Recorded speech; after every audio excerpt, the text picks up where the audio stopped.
We're here today with the fabulous Dr. Julia White, a wonderful pediatrician in Beverly Hills, and we're going to talk about great ways to get calcium into your little ones' tummies without drinking milk. So my kids don't like to drink milk anymore. Very common. I don't want to give them supplements. Absolutely. What do I do? Yeah, so definitely the best way to get any kind of nutrient into a child is through food.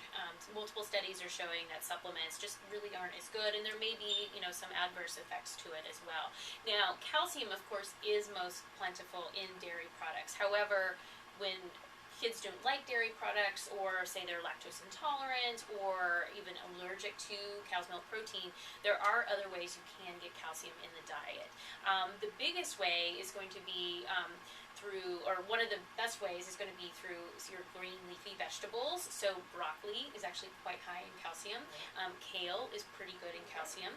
Spinach is high in calcium. However, the absorption is not quite as good as it is for broccoli and kale. So getting your broccoli and kale into the diet however you can. So you can think about, maybe getting some of that kale and mix it up in a smoothie, or like a fruit smoothie, so that will kind of add some, added calcium punch without adding the dairy, which is good. But what's the serving size? I mean, when you say broccoli, how much broccoli do they need in a day to really be sufficient? I mean, for a serving size for a child is obviously going to be different than it is for an adult. Right. You want to, to get, technically you can actually, start measuring your food and looking, you can actually read food labels. You can get food labels online that say how many milligrams of calcium you actually have per gram of broccoli for serving.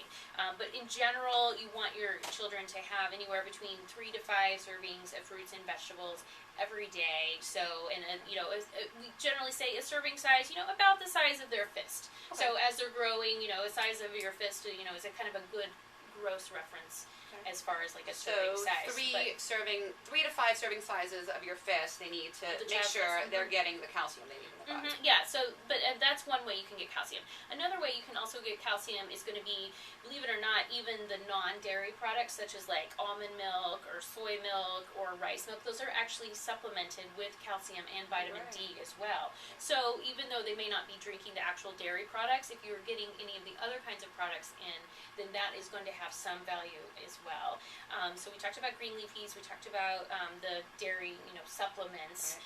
You can also get calcium from things like tofu. In fact, has, believe it or not, calcium and vitamin D. Wow. And other sources would be your fortified cereals. A lot of cereals will actually have fortification with calcium and vitamin D. Right. And then some juices now that you find. Fortified. Yeah, we don't typically recommend juice. However, if you're really scrounging to find some way to get some calcium and vitamin D into the child, you can actually add, like there's fortified orange juice that has calcium and vitamin D in it as well.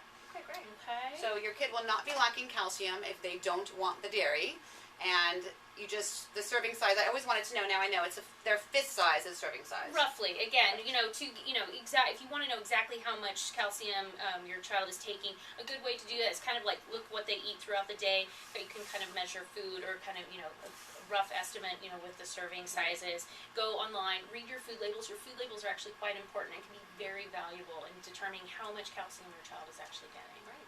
Well, thank you so much for joining us, and we hope to see you next time on Ellie Mom Magazine.